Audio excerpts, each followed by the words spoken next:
Hey guys, we're live. I'm Jeff with eBay Addicts, and today my guest is Derek, the ATL Flipper. How are you doing today, bro? I'm doing good, man. How you doing? Oh, I'm doing well, man. I'm doing well. We're blessed and not stressed. That's what we're going to keep it, right? So That's go right. right. Go ahead and introduce yourself, Derek. Yeah, my name is Derek. They also call me the ATL Flipper. I'm a full-time reseller on eBay. What else? Father, um, entrepreneur. Just love the whole eBay platform. Reselling different things and making a profit on it. That's all what I'm about. So yeah, that's a little bit about me. Yeah, what I do. Okay, cool. So you're a full-time reseller at the moment, right? Yep, full-time reseller. Okay. Now, how long have you been reselling now? Like, I mean, you started out kind of doing it like part-time as a side gig. So how long have you been Right. reselling right now? So actually, at the end of this month, May 25th, will make 3 years full time. All right, cool. Three Now, years. I was watching one of your interviews the other day. I think you were one with Akil a couple weeks ago, Yep. and yeah, and so I went back and watched your interview, and I was like, man, you said that you made like $80,000 gross sales your first year, like right out the gate. So can you talk a little Right. bit about that? Because I think maybe in case somebody is, intimidated or somebody is like kind of want to dip their toe in the water, but they don't know if they really can make money in this resale game or if this is legit or not. Talk a little bit about that. Yeah. So again, backstory. I used to be a teacher, and when I was teaching, I was doing eBay part time, and literally about 6 months, with me starting doing eBay again, starting back because I was doing eBay years ago, but really getting back into it was around what, yeah, almost 3 years ago. And yeah, like I was doing it part time, and literally I was just getting inventory. I mean, just going to thrift stores when I got off of work, and basically, just listing those items. I would stay up 2, 3 in the morning every night, after I do my lesson plans, and I would just listen stuff. And literally, like, I was just making a lot of sales, and I wasn't really calculating, how much money I was making. I was just, making money that was extra money I could reinvest into the business, and that's what I was doing. And then when I got my what is it, the PayPal sent out the was it W2s, W9s, what is it, they sent out the paperwork how much I made. I was like, I made $80,000, and I wasn't Right. really even trying. I didn't have no system. I wasn't organized or anything. I was just, just listing items. So the key for me was inventory. Just getting inventory and listing it. Okay, cool. Well, let's say hello. We got a bunch of people in the chat here today. I want to say hello to Regina. Michelle is in the chat. She says What's up, hello, Regina? you two. Yeah, she says hello, Jeff and Derek in chat. Wanted to say hello to Travis R is in the chat. I wanted to say hey to Ella is here. Save Here First is here hanging out with us. And I wanted How you to doing, say Ella? hey to Casey, Carolina Thrifter. He says, what's up, Jeff What's up, and Case? Derek? So yeah, thank you guys for coming by and hanging out. If you guys have questions for our guests, drop it in the chat. So I kind of, since you had brought it up, I kind of wanted to get into your backstory because you said that you were just kind of like putting your hard hat on and just going to work. You're like, I'm just going to get some inventory, list it, ship it, and just kind of see what happens. And you said your first year out the gate, you made $80,000 gross in your first year. So you Right. you said you used to be a school teacher. So kind of take everybody behind the curtain and kind of tell us how that came to be and kind of what happened because like so you graduated high school, you went to college, you got your degree, and I heard you used to be a basketball player. Is that true? Yep. So go ahead and Yep. tell us the whole story of how this happened. Um, so I played basketball in college. Yeah, And yeah, it was pretty good. So ended up at the end of the my senior year, the school retired my jersey. So in my head, I was like, man, I want to go to overseas to play basketball or something. And a yeah, guy just really changed the whole direction in that, where I ended up becoming a youth pastor, and I ended up serving in the local church. And while I was doing it, the president of the college, he called me, was like, hey, what are you doing? And I was like, I'm just youth pastoring right now. So he said, you ever thought about teaching or whatever? So that's kind of how I got into teaching. And then fast forward a couple years, after that, I was just, started, well, not started, but I was already reselling like in 2011 and 12, but I started back, after college and everything. And right. like, yeah, man, I just was just grinding and everything. And at the school I was at, like what transitioned me to go full time was the principal of the college. I mean, not college, the principal of the school. I told him in advance, about a week and a half in advance, my wife, she was pregnant with my son. And I told him, I said, hey, I might have to go to the doctor. I don't know, because she's about to deliver. I don't know what's going on. And he was like, well, it's a critical day on that day. So we need all the teachers to be here. He was like, but if you got to go, and I understand, but we really need you here at the school. So I was like, dude, my wife is about to go into labor, and you talking about you need me here at the school. So, that really just did something to me, like it made me feel like, Right. I was like in a way, like a slave. I can't do what I wanted to do, And so, yeah, that kind of gave me that sign to really go, full time. And I just, was staying up, like I said before, staying up 2-3 in the morning, listening and, making sales and everything. And yeah, like that's kind of like the backstory of, me going full time into reselling. Yeah, I know Derek's a hustler, because I messaged him like last week on Instagram, and I'm like, "What's up, man?" He's like, "I'm in my little room listing items," and I'm like, well, "How many items you listed?" He's like, "About 30." So I was like, "Oh, go Yeah. ahead on then, man. In your zone, Yeah. you were getting your listings cranked out." So when you went to college, you had a full ride, like you had a full Right. scholarship. So it wasn't like that you went to college and you had like $80,000 of student loan debt when you graduated. Like all your school and all that stuff was taken care of when you got out, right? So you Right. have Everything. Yeah. yeah, No as debt. far as your No debt. right.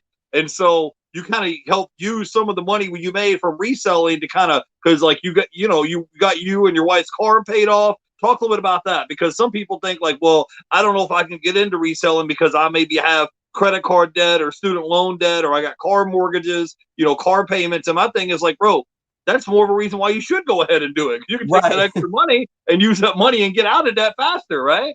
Right. So yeah, like I've tried different businesses like Primerica. I've tried a lot of different sales companies, and the thing is, a lot of them say, "Hey, it only costs $200 to get in to get started." But the thing is, with eBay, it literally costs you $0. Like you can literally go in your closet right now and just, if you want to get started, and just go in, pick out some clothes you don't wear anymore, get it listed. When it sells, hey, that's your starting money right there. And go to the thrift store or yard sales, wherever, and just get more inventory. So yeah, like I forgot your question, Jeff.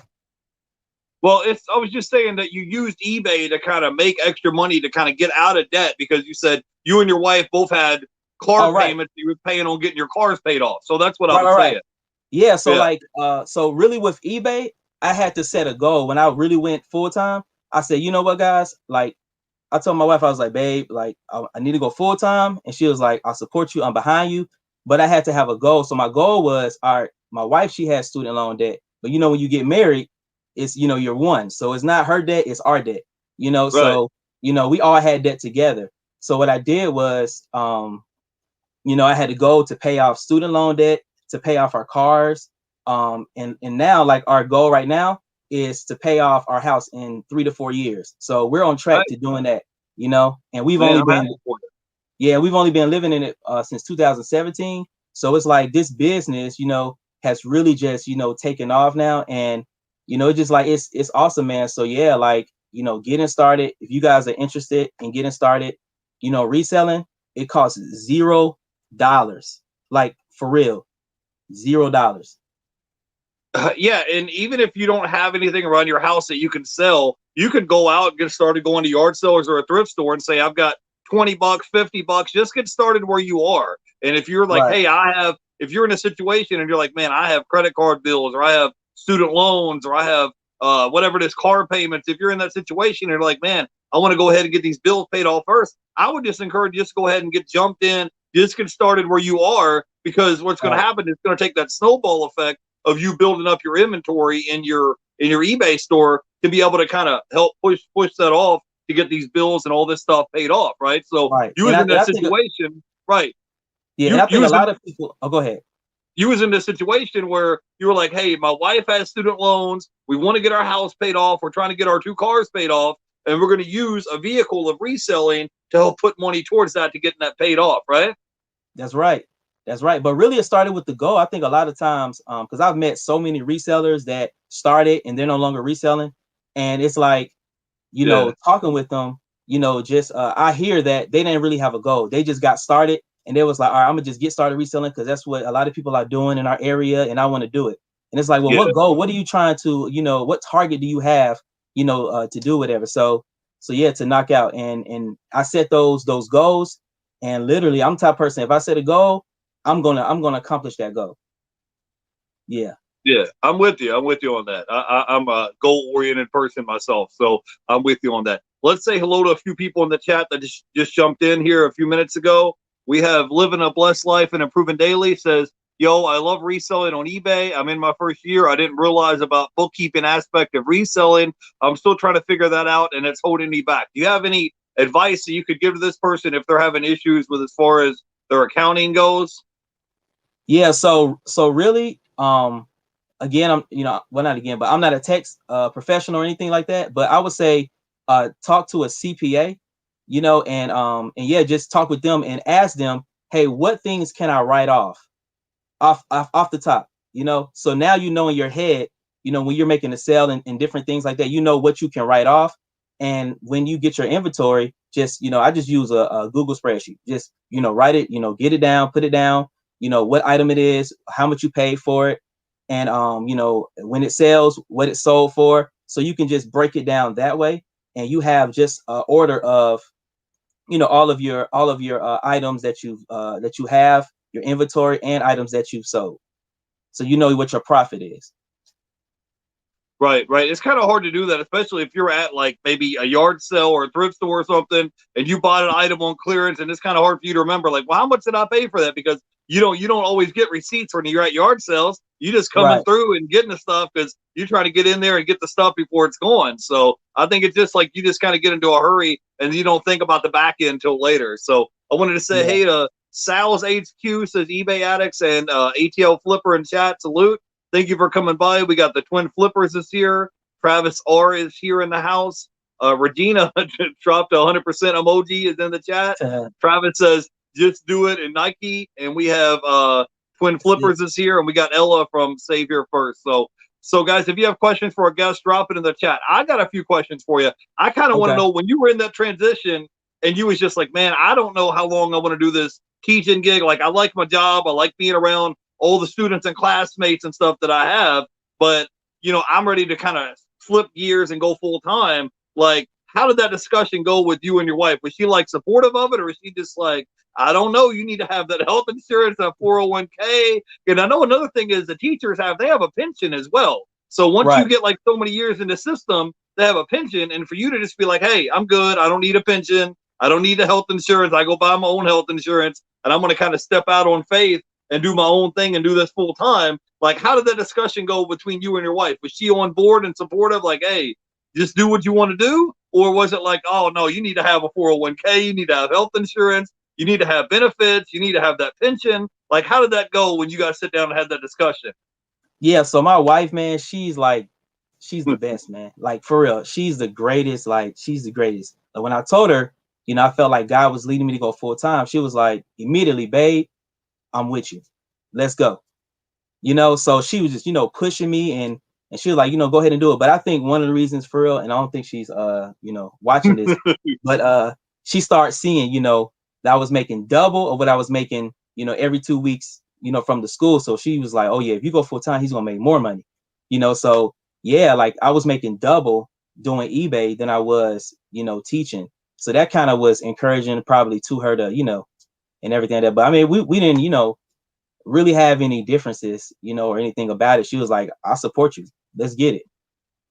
Okay, well, that's cool. That's good that you guys are on the same page, because I get Yeah. flack from people all the time about, well, you need to have health insurance, you need to have benefits, and what about a retirement and all this stuff? I'm just like, I'm gonna figure it out. You know what I'm saying? I'm just gonna go out and do what I got to do, but I'm gonna figure it out. Like, I'm not gonna trade 30, 40 years of my life to one day be retired and one day have a pension. You know what I'm saying? That's often, because it's often a distant future. Like, okay, you retire at age 65, you dead at 70. So you have 5 years that you was on a pension. What was it worth it to you all the times that you didn't get to go to your kids', you know, soccer games? You wouldn't have to recital because you was at work for some pension that you had for 5, 6, 7, 8 years. And now what? You know what I'm saying? And I almost look at it as, when you work a job, you're on a fixed income and you don't know it. Because when you go into work, somebody tells you how much money you're going to make per hour, and then somebody else tells you how many hours you're allowed to work. So in reality, you want a fixed income. Like you stopped by my stream last week, and I had my birthday stream. My mom came by to come hang out with me, and she was like, "Hey, we're gonna go to the beach. We're gonna go out to dinner. We're gonna do all these things." And I was like, "Hold on, Mom, hold on," because I'm like, you know that you're on a fixed income. Let's not be wilding out. You know what I'm saying? And she just looked at me and she was just like, "Jeff, you know, we all on a fixed income." And I'm like, "Well, I'm not one of them." You know what I'm saying? I'm not one of the people that's on a fixed income. And it just kind of brought that to my attention because, like, my dad, he's retired. He's kind of on a fixed income with his job and his pension. And my mom, she has a job, and she kind of like works from home in the computer.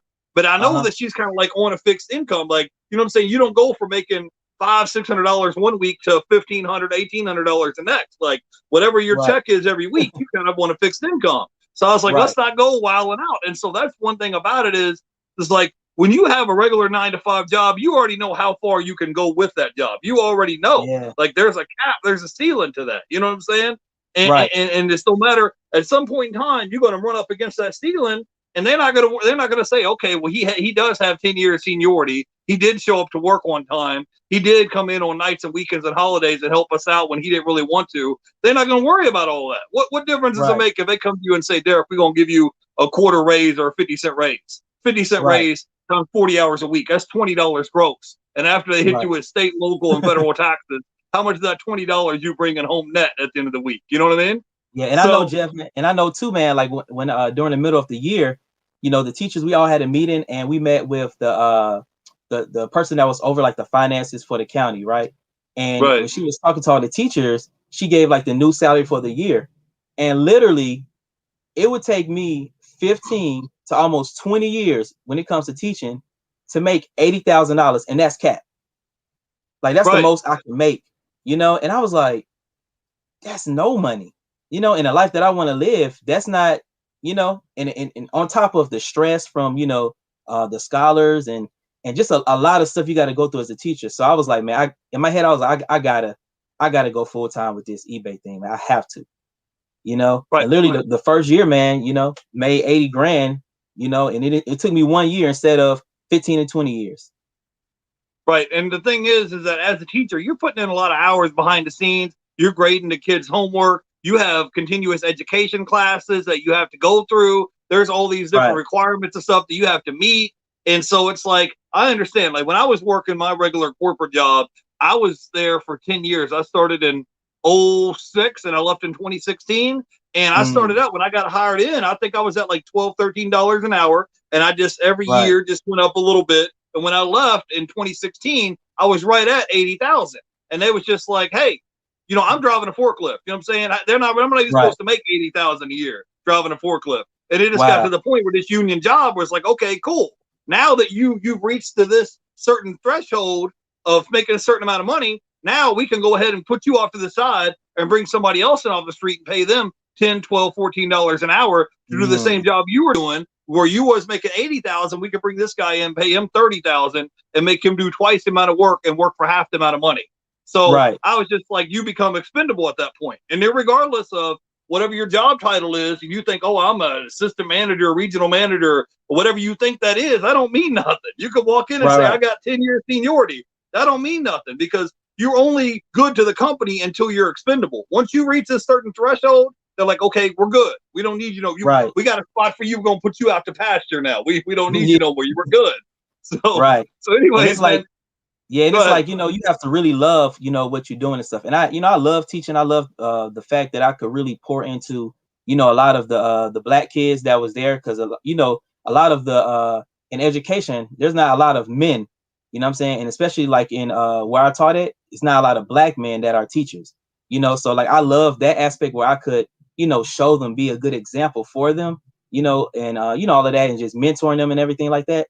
But, you know, I have a family of my own and it's like, you know, I gotta, you know, cause teaching is, you gotta really be called to really, you know, teach. And a lot of, you know, people who do teach, they love it. And, you know, that's awesome for them cause it's not about the money, you know, it's about transforming, you know, the children's lives. So, you know, that's dope in itself. But, you know, I have a family, a newborn son and everything that at that time. So I needed to have more income, you know. So yeah, I had to had to do something different.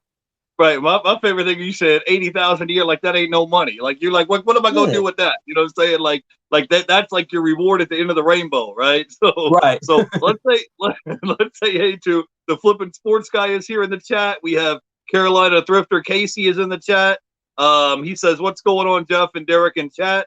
Let's see. We had a comment from Twin Flippers. He says, hey, Save Here First, congratulations on the subscribe increase. And he says, is there any items that you avoid picking up or selling? So when you're out at the thrift store, or you're out at a yard sale or a Goodwill and you're out sourcing, is there any items in particular that you kind of stay away from? Man, really, I'll pick up anything if it has profit in it, you know, but it's not like a specific item I just don't pick up. You know, of course, you know, the prohibited items that you can't sell on eBay, you know, but like I don't have just like a certain item I'd be like, you know, I'm not picking it up, you know. So if it's cheap enough, you know, like I know with you get, you know, items for 50 cents, $1, you know, and you might sell them, you know, 10, 15, $20. So if it's cheap enough, I might, you know, get it, whatever. But if the profit is there, I'm definitely picking it up.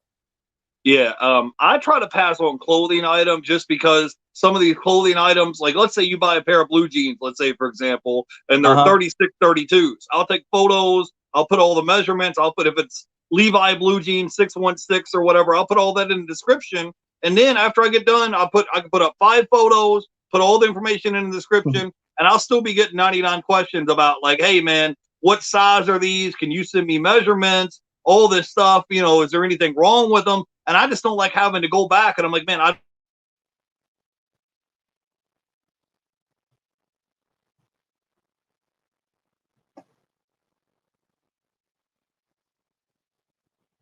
don't put up 5, 6 photos for you. I showed you there. So, anyways, when I'm trying to list clothing in the past, like you're answering 99 questions, and then I'll ship the item off to the customer. And then if there's anything that's wrong, where they're just like, hey, this shirt didn't fit me properly, or you know, whatever it is, oh, it was the wrong color, or you know, it was the wrong size, or I didn't like it, or it didn't fit, then they want to go ahead and return it. And they want me to pay to have the item shipped back to me. And let's say I bought a pair of blue jeans for $2 and I'm selling it for 25. Well, by the time I went ahead and did all this trouble, shipped the package to them, they got home, tried it out, and it didn't fit them. They want to have it mailed back to me. I'm just like, there's not that much profit in it for me. And then a lot of these thrift stores kept raising their prices up. So maybe I used to buy a pair of blue jeans for $2 and sell them for 20. Now they want $5 for that same pair of blue jeans that I tried to sell them for, you know, 20 bucks. So the profit margin cuts into that. So if I can avoid selling clothing, I try to stay away from that. Travis R says, how many listings do you currently have on eBay? So I have, let me look it up right now, so I can give you the exact number. So right now I have 716 active right now. So I'm trying to get to, so I'm gonna get to 900, you know, by the end of this month, you know. Hold on, well, it sounds like you're staying busy, man. Yep. By the end today of this month, I have like is the 6th. The 6th, yeah. 6th. So by the end of this month, I want to have, you know, 900. All right, cool. So when you're out here reselling, I was watching some of your YouTube videos. You kind of look at reselling shoes a lot. So can you drop some knowledge on us if we're in the shoe game? Because I was watching your video today, and you're like, yeah, this is going to be a $60 pair of shoes. That's $80. That's $100 pair of shoes. And I'm looking at it, and I'm like, bro, I don't know. I go get shoes at Walmart for $20. So I don't know where he's coming up with these numbers. It's $100 for a pair of shoes. So talk to me a little bit about how that is when you're out at a place, you're at this thrift store or yard sale, you're outsourcing, you're looking at shoes. What is it in particular that you're looking for? Because I know on some of them, I don't have any shoes in front of me, but they have like a little serial number or a model number on the tongue of them, and you can look them up on eBay and look up the sold comps. So can you talk to me a little bit about that as somebody wants to get into the shoe game? Yeah. So when I first started, you know, getting into the shoe game, you know, going thrift and looking for shoes, it was brands I've never heard of before. So I would literally spend hours, you know, just literally, you know, looking up those numbers. And the number that you was talking about, for example, right, is these are a pair of Jordans. I don't know if you see, a pair of Jordans, right? So on every pair of shoe, you know, every pair of shoe, it has the style number. I don't know if you can see it. My cameras might not be that clear, but it has a 9-digit style number. Right. Your other shoes have different numbers and letters, but yeah, you just type that number in and the brand on the shoes on eBay and go to the soles, and you just, you know, find out how much it's worth. So, you know, starting out, that's what I would do. And when I would make a sale, you know, and I would make a sale, and then I would go back to the thrift store and find that same shoe, you know, might be a different size or different color, and I'll get it, and then I'll sell it again. Like I would know, like, man, this is like a shoe that's selling for, like, you know, consistently on eBay. You know, so whenever I would see those shoes in the thrift store, I would go pick it up. So I'm at a place now where literally I can just look at a pair of shoes, and I know now just off the top of my head kind of how much I'm going to get, you know, for on eBay, and that's kind of how much I listed it, probably like $10 more, because if I run a sale, and then, you know, I still get, you know, my you know, what I'm asking or whatever. So yeah, I'll just, you know, look up those items, you know, on in the search, and then go to the soles on eBay. And, you know, Right. that's all I did, you know, starting. So yeah, and I just, you know, just grew where, you know, learning different brands. Like this is another brand, right? Right. This is another brand that, so I think I sold this one yesterday for $60. The brand is KURU. Go ahead. I'll put you on full screen so I can see you. Okay. Go ahead. All right, cool. Yeah, so the brand is KURU. I think it's Kuru. But a lot of people pass up on these type of shoes. They're like, this is an ugly shoe. I don't want this shoe. You know, I don't think I can sell this shoe right here. But these shoes, guys, sell for a good amount of profit. I sold this one, like I said, I think like $50-$60 yesterday. You know, another, right. Yeah, but it's different shoes. Like another pair of shoes, I sold these right here for I think $70, right? These are the On Cloud shoes right here. But a lot of people, I see these all the time in the thrift store. People pass these up like it's nothing. You know, because it's not a really. Oh, go ahead. How much money do you typically pay for a pair of shoes when you're out shopping? Like $3, $5, $7? Like, I'm just asking in case somebody comes across shoes at the thrift store. Like, what is a good price to pay for shoes that you're looking at? Because you sell both new and used shoes, correct? Right, correct. So these shoes, most of them are like $5.99, $6. Sometimes if it's like special price, it might be $12, but I don't pay no more than $12 for a pair of shoes, you know? And sometimes at different thrift stores, I'll just grab like 20, 30 pairs of shoes, and they'll give me a good deal on them, you know, because I'm getting so many of the shoes. So I just, you know, kind of break that down in the average of how much I'm paying individual for it. But yeah, like mostly $5 or $6, man. Right. And so do you ever go to the Goodwill bins? Do you have the Goodwill bins up where you're at in Atlanta? Nah, so we have one in Savannah, I believe, but I haven't been to that one, you know. Yeah, but I went to one about 2 years ago in South Carolina, and I didn't know what I was doing, man. Like I was just in there, I was like looking through, I was like, man, so much stuff. Like, you know, a pair of shoes. I mean, one shoe was over here, and another shoe was in the other bin, and I was like, man, this is too much, man. I you know, and I don't know if it's like that, you know, on the average, you know, when you go into the bin store, but you know, that was my only experience in the bins in South Carolina. So.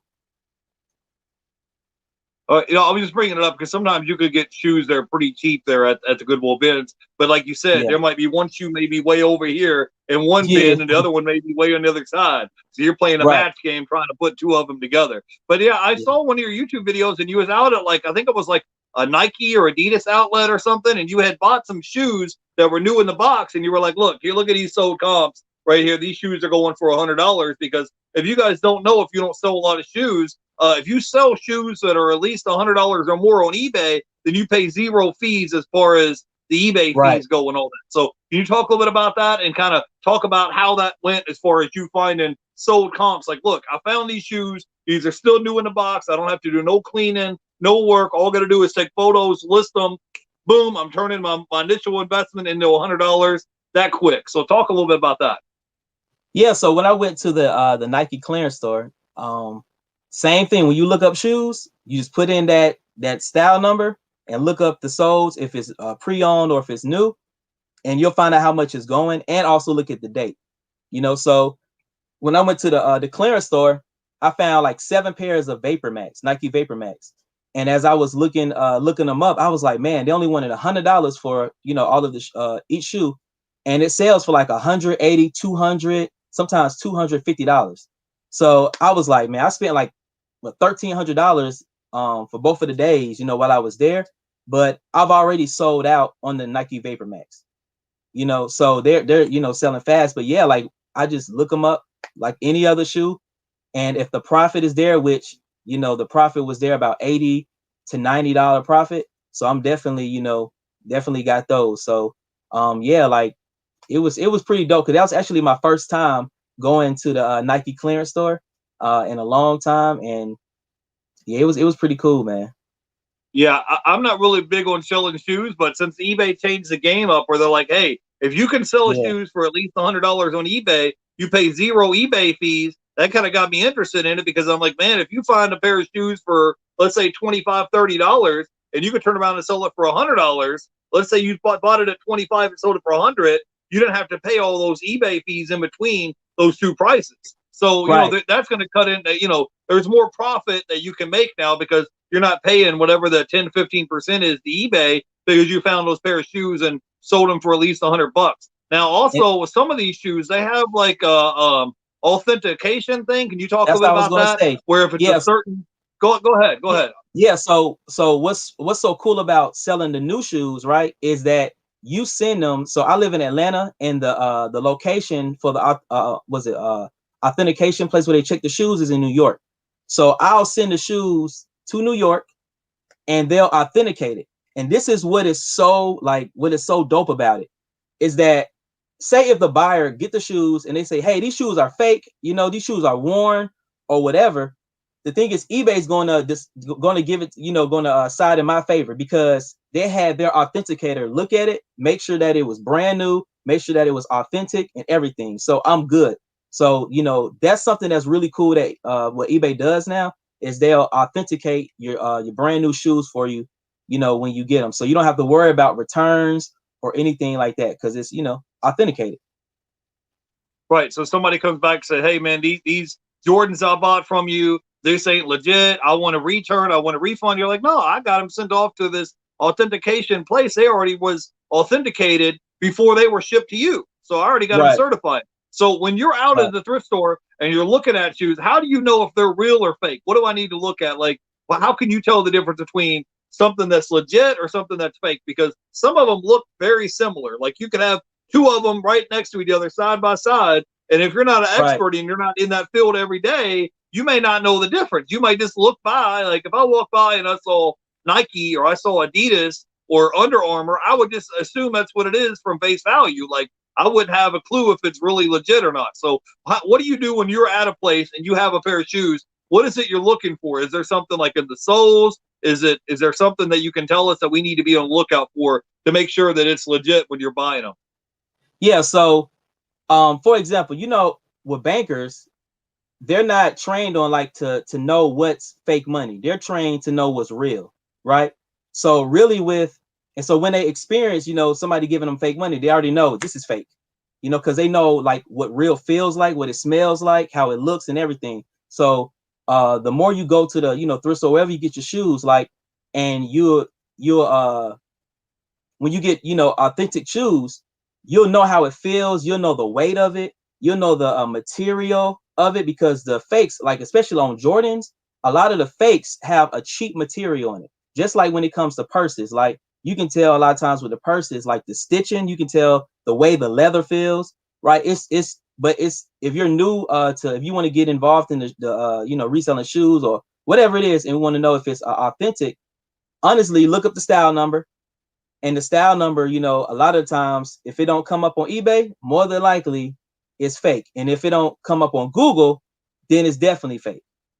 So that's the way. Also, the way it feels.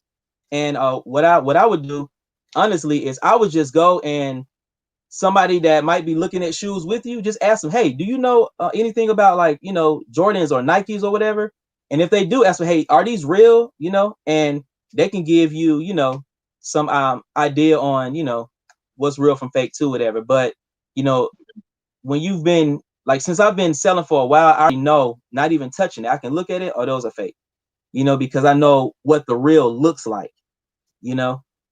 Right, right. I understand. We have a question real quick from the chat Travis says, how many do you try to post a day on your eBay store? Like, what is your goal as far as posted items in your eBay store? How many do you try to list every day? Yeah, good question, Travis. So, recently, Jeff, man, like I changed up the way I list. So before I would spend like 2.5 weeks going to the thrift store every single day, and then I would list like 200-300 items for 2 or 3 days. But recently, like 3 days ago, I listed, yeah, 3 days ago, I listed like 40 pairs one day, and then 40 items one day, and then the next day I listed around like about 30-40 items, right? The next day, the sales was coming in like crazy. I think like I made $897 that day gross. Really? You know what I mean? Yeah. So like when I thought about it, I was like, man, like I need to start listing every single day, having something listed, every single day. So I think when it comes to listing, I have to start listing consistently. That's something I need to work on, with just listing every single day, like 10 items a day, and just being consistent with listing 10 items a day. And something that that I do in the thrift store that really helps me, so if anybody has a death pal, which most resellers have a death pal, or I call it a money pal, like sometimes they have the mindset of, you know what, I don't want to list because I have so much stuff, and I just don't even know where to start it. What I do is I literally pick just a corner of the room where the item is at, and I start there. But like when I'm in a thrift store, when I start looking up the items, instead of me just go ahead. Go ahead. I said right. Go ahead. Oh, yeah, instead of me just looking up the item and how much it's selling for, and then putting it in my cart, and then going to the next item, I'll look up the item, right? And I'll literally make a draft. I'll make a draft, and I'll put in the draft like the pricing is going for that I'm going to sell it for, and then I'll take a little picture of it, and then I have it in the draft. So when I get home, all I have to do is grab the item. I already know what it's selling for. I don't have to re-look it up again. All I gotta do is take pictures and put in the item specifics, and then it's listed. So it takes me, not even a minute doing that. So that's what I, started doing when it comes to that, and that saved me so much time and so much headache from, starting from scratch when I get home to get these items listed. Right, I'm with you on that. But we have a question real quick from Casey. He says, Derek, can I shoot you a pic of these Jordans to get an opinion if these are fake or not? Definitely. Just shoot me a picture on Instagram. Yeah, I got Derek's link down below for his YouTube and Instagram. You can go by and send him a message. So, Derek, I wanted to ask you a few questions, man. If somebody wanted to get started in the game, or maybe they're already started into reselling, but they want to kind of grow and expand their business, what are like 3 tips that you could give them to help them out on their way? Like, what will be your 3 top tips where you're like, hey, if you do these 3 things, you're gonna blow up? Like, what would you tell them to do? So the first thing, again, I would say have a goal. Like I said before, you got to have a goal. Why your why? Why are you doing? Why do you want to go full time, or on eBay, whatever, right? Or reselling. Second, I would say something I did was I saved up 4 to 6 months expenses before I went full time. So I didn't just go cold turkey and just say I'm going full time and I'm gonna go, right? Because I have a family, so I'm not. I had to use wisdom with that.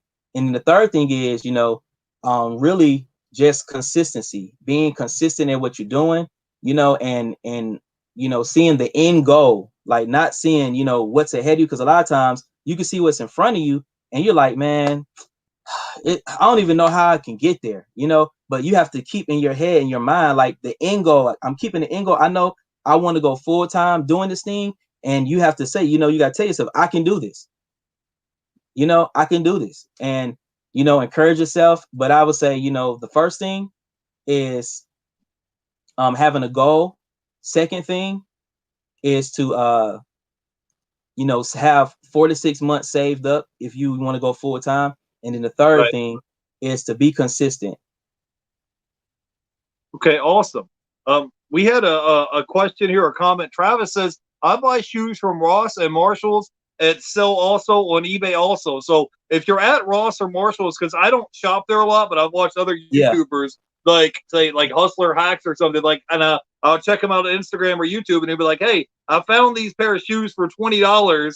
They're brand new with tags, and maybe they might sell for $80 or $100 on eBay. So if I come to you and we go shopping at Ross or Marshalls, what is it that I should be like on the lookout for if I'm there looking at shoes? Because, you know, if I was going to resell shoes, to be honest, I would prefer to buy one that's new in the box instead of one that's used. Because I don't want, like, I feel like if there's any like little speck of dirt on it or it had wear and tear on it, I feel like the customer is going to be like, oh no, this isn't perfect. This isn't like, you know, pristine, like museum pair of shoes. I want a refund and I don't like them or whatever. So if I was going to do it, I would just get the ones that are, it's like, look, dude, it's brand new in the box. I took pictures all the way around the shoes. I showed you the insoles. I showed you the tag underneath it. And it's like, you want to buy them or you don't.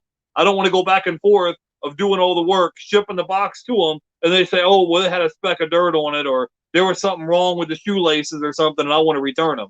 So if I'm looking at a new pair of shoes, new in the box, what is it specifically that I should look for? Is there certain name brands in particular that you can tell me that I need to look out for? Like, is it Nike, Adidas, Under Armour? Like, I don't know for sure. I'm not big into shoe game. So tell us, like, is there certain brands we need to look out for?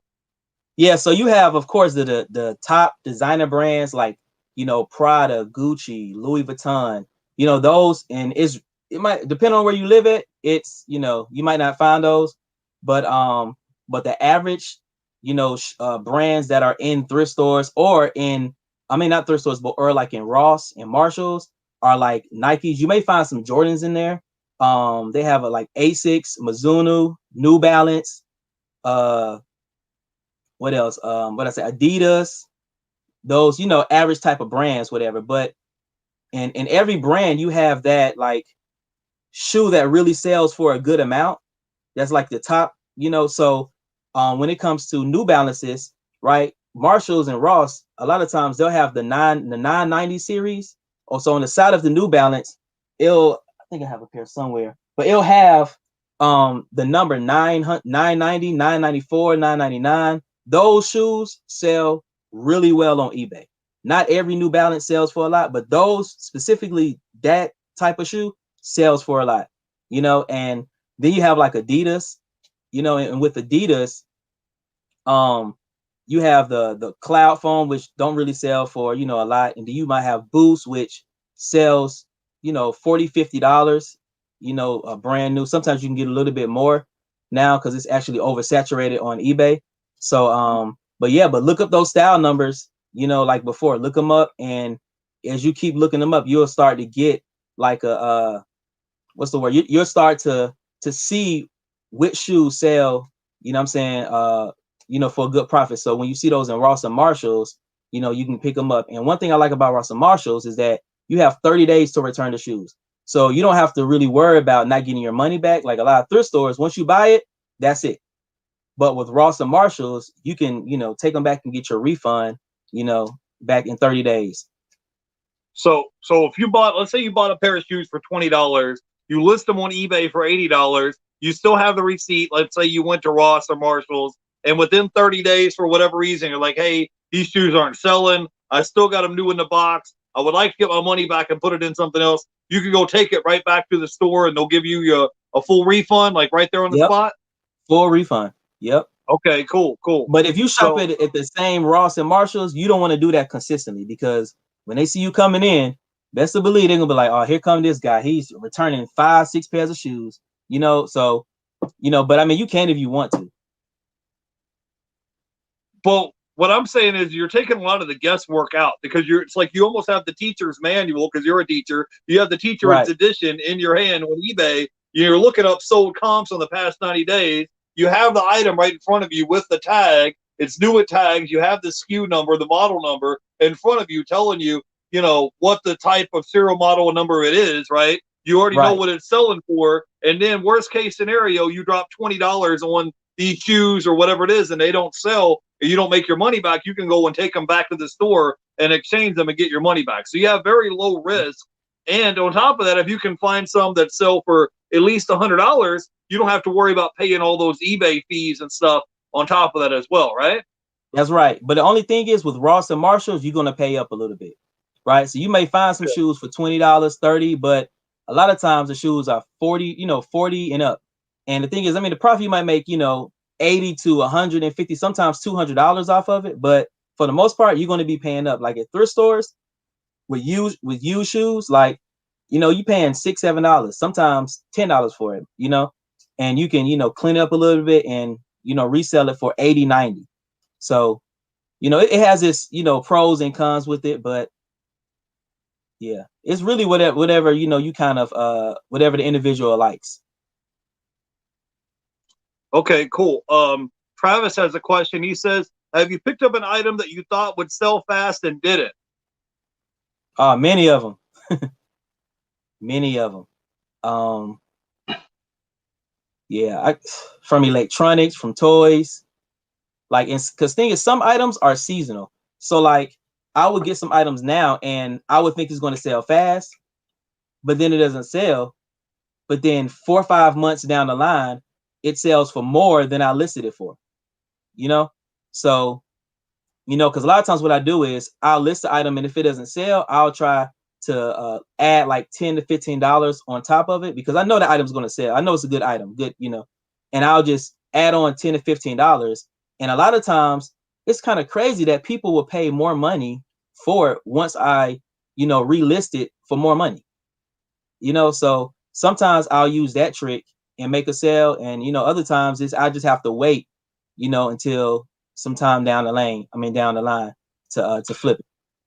Yeah, I was gonna say also, like, if you post an item, let's say, I don't know, let's say I had an item like this cell phone I was gonna post on eBay. You put the item, let's say, for $100, and then when you relist that item and say, now I'm gonna sell it for 110 or 115, it like does something to the computer algorithm where it refreshes it as a new listing, and it brings new eyeballs on that listing. So maybe now it might trigger it to sell, because maybe before there might not have been nothing wrong with that item, but it's just the viewer, the buyer that was trying to find that item, that they didn't get those new fresh pair of eyeballs to see that item at the time that you had it listed. I don't know if that makes sense, but it kind of like triggers that computer algorithm. Now, I kind of wanted to talk to you about your reselling business, because when I saw you the other day, I was watching your interview with Akil. You said your reselling business is on another level. So if you started out and you made 80,000 your first year, and you've been doing this for 3 years, and now you on a little bit of a higher level, like what is your trajectory? Like, what do you plan on doing with your reselling business, let's say over the next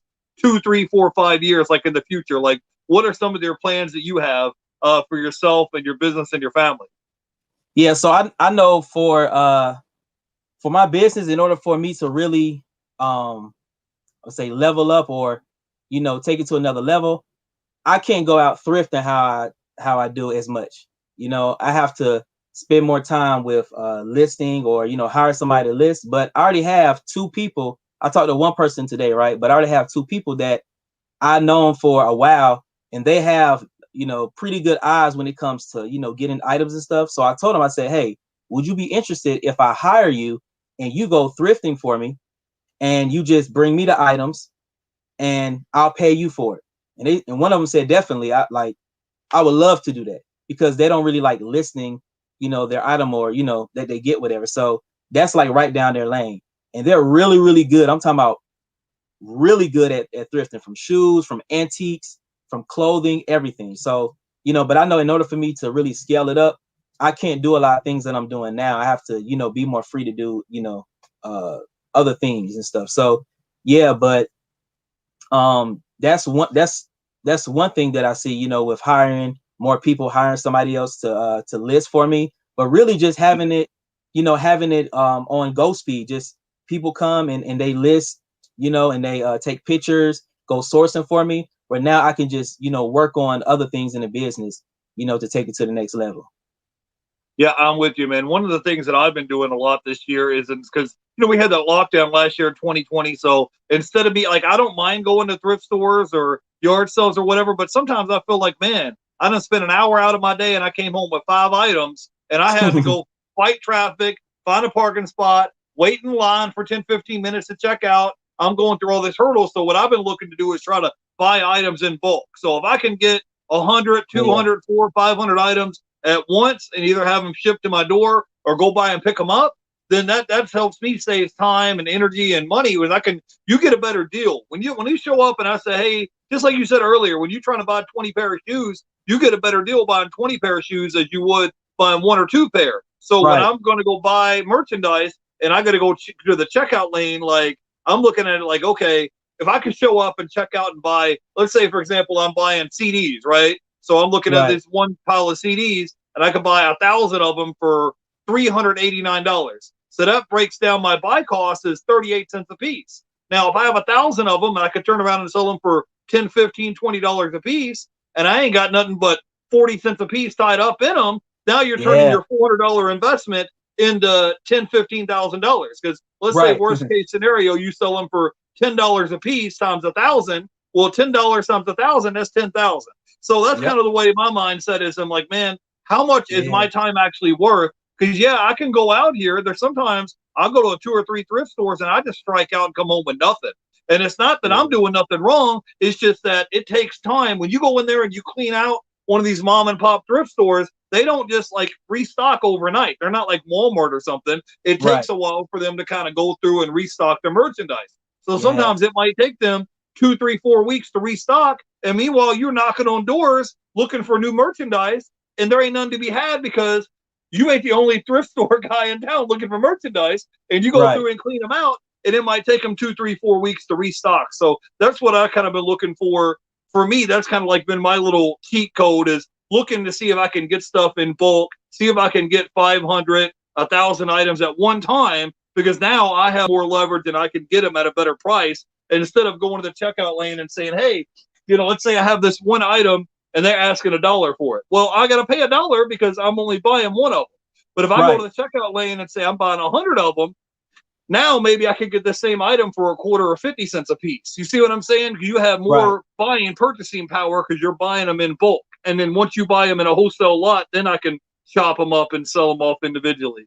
So anyways, man, we had a good time hanging out with you today, Derek, man. Tell everybody where they can look you up and check you out on YouTube and Instagram, so they can go by and follow you and hit you up, man. Yeah, so you guys can hit me up on Instagram at the ATL Flipper on Instagram, and the same on YouTube. And Jeff, before I go, I want to do a giveaway if I have enough time. That's cool. Okay, cool. Well, one thing I want to talk about real quick.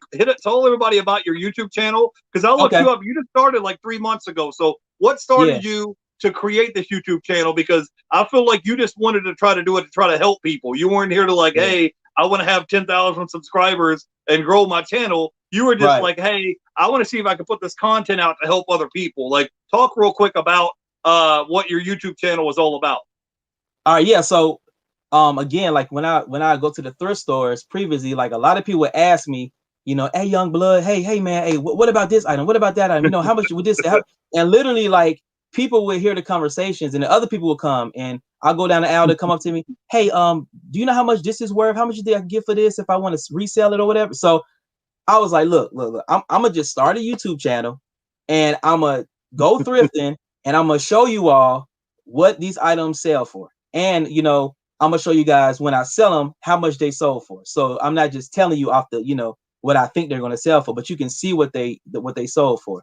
So yeah, that's kind of how I really started, but really just to help, man, just to help other people when it comes to what items to look for, to resell, because I think that's one of the things when people want to get started. They're like, well, what items do I sell? I don't understand or know anything about whatever. And I tell people, well, when you start with something that you like first.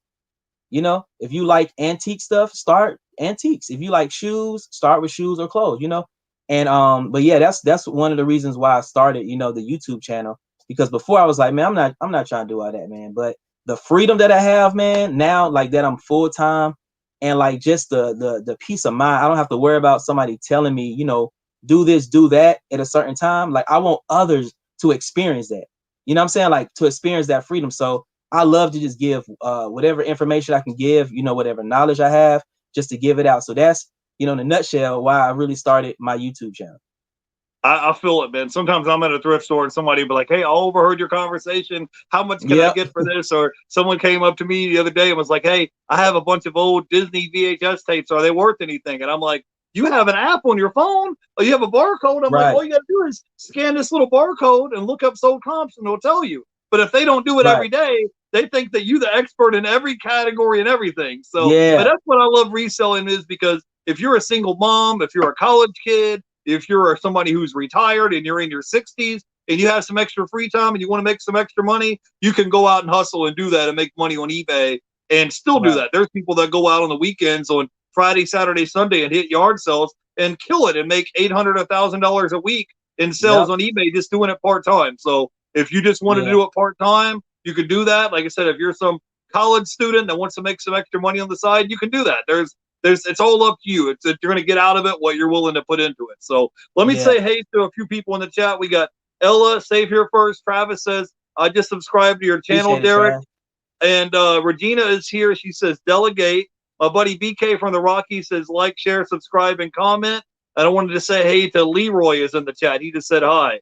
So talk a little bit about, you said you wanted to do a giveaway here live on the show. So tell people what it is that you want to do. I'll put you on the full screen so you can show them what you want to give away. All right, cool. So I want to give away first $1,000. I'm playing with y'all. I know y'all like, what, $1,000 now? So since I, mainly focus on shoes, I want to give away a pair of shoes. And the pair I'm gonna give away are these Merrell boots. Okay, cool. Right here. You can see it, Jeff? I see them. I've got you on full screen. Yeah, they're a size 12. And they resell for around 50. You could probably get around 60, probably more than that for them. Okay, cool. So I just want to, do a giveaway, man, just to tell you thank you, Jeff, for having me on here. Oh, sure, no problem. Yep. So what the people know in the chat what they got to do. All right. So how many people we got in the chat? We got like 9. That's it. That's all we got right now. All right, cool. So let me see. All right, what we're gonna do is I want you guys to drop a trophy emoji. And then Jeff, you just gonna, as they dropping it, you just gonna choose someone. Okay, well, let me go look. See, I want to find one of these trophy emojis real quick, so that way they know what it looks like. So I just dropped one in the chat. It looks like that. That's the emoji that you guys have to drop.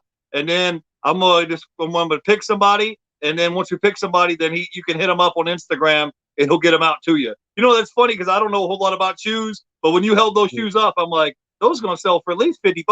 And then you said $50. So I was like, well, I knew I was in the ballpark range. So go ahead, if you guys drop this little trophy emoji in the chat, we get that going, and then I'm gonna pick somebody, and then they can hit you up on Instagram, and then you'll send it out to them, right?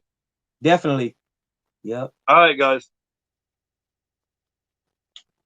And while they're dropping it, Jeff, I would say too, just a little tip. This is a little something I started doing, but during quarantine, a lot of the thrift stores was shut down.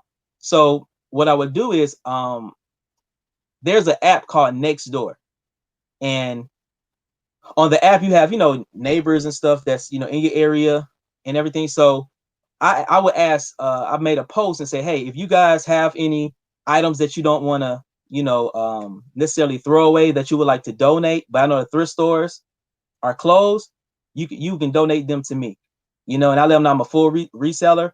And a lot of people, not a lot, but about 3 or 4 people hit me up, and I made probably around like $1,000 off of all those things, and it was free inventory. They just wanted to get rid of it, so that's another way of getting some items free if you want to get started reselling.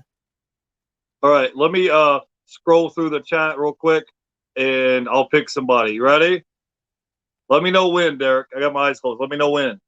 All right, I can't see it. You can take me off the Okay, no, just let me know when so I can pick somebody. Oh, my bad. All right.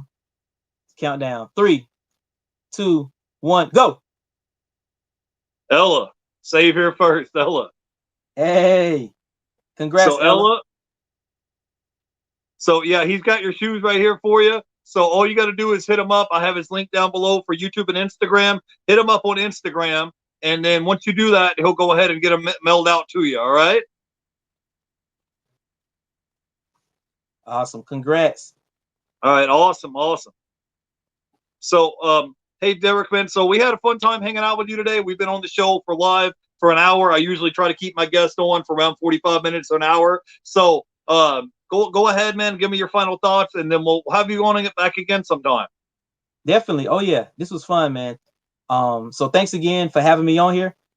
I would say for final thoughts, just if you're wanting to get started, I'm here to let you know you can make a lot of money doing this. Don't think about where you're at right now.